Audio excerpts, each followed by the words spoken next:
வாசகம். இதோ இன்று நான் ஆசியையும் சாபத்தையும் உங்களுக்கு முன்வைக்கிறேன்.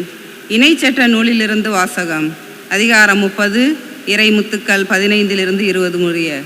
மோசே மக்களை பார்த்து கூறியது, இதோ பார், வாழ்வையும் நன்மையும் சாவையும் தீமையும் இன்று நான் உனக்கு முன்பாக வைத்துள்ளேன். அது இதுதான், இன்று நான் உனக்கு கட்டளையிடுகிறேன்.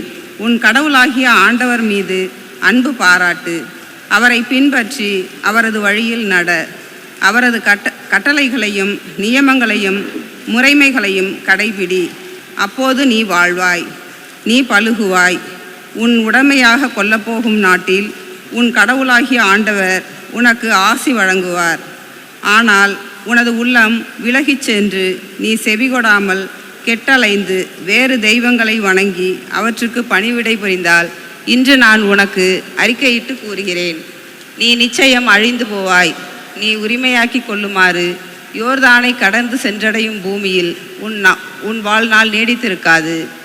உன்மேல் இன்று நான் விண்ணையும் மண்ணையும் சான்றாக அழைத்து வாழ்வையும் சாவையும் ஆசியையும் சாபத்தையும் உனக்கு முன் வைக்கிறேன். நீயும் உனது வழித்தோன்றல்களும் வாழும் பொருட்டு வாழ்வை தேர்ந்துகொள். உன் கடவுளாகிய ஆண்டவர் மீது அன்பு பாராட்டு, அவரது குரலுக்கு செவிகொடு, அவரையே பற்றிக்கொள். ஏனெனில் அவரே உனது வாழ்வு, அவரே உன் நீடிய வாழ்வு. அதனால் ஆபிரகாம், ஈசாக்கு, யாக்கோபு என்றும் உன் மூதாதையருக்கு கொடுப்பதாக ஆண்டவர் ஆணையிட்டு கூறிய நாட்டில் நீ குடியேறுவாய். ஆண்டவரின் அருள்வாக்கு.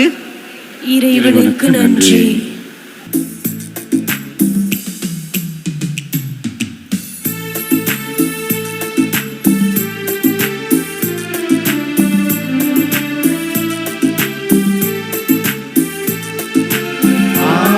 தன் மந்தையை காப்பது போல ஆண்டவர் நம்மை காக்கின்றார்.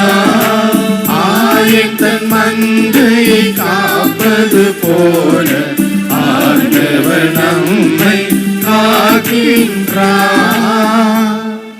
மனம் மாறுங்கள்,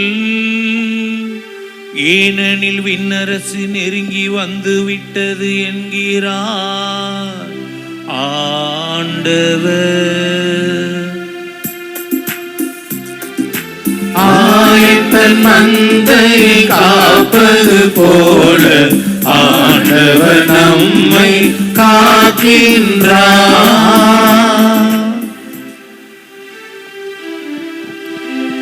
ஆண்டவர் உங்களோடு இருப்பாராக.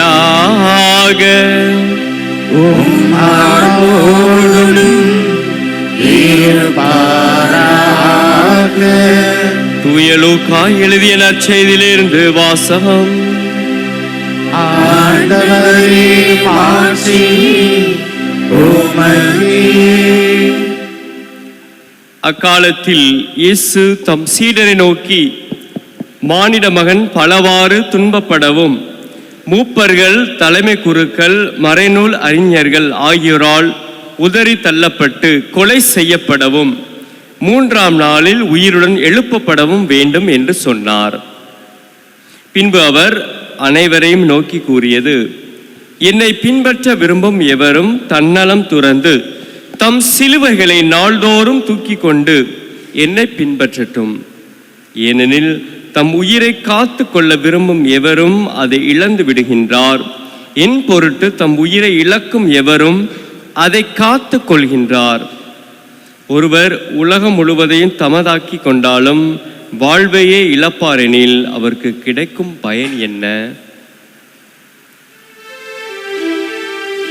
ஆண்டவரின் அருள்வாக்கு. கிறிஸ்துவே உமக்கு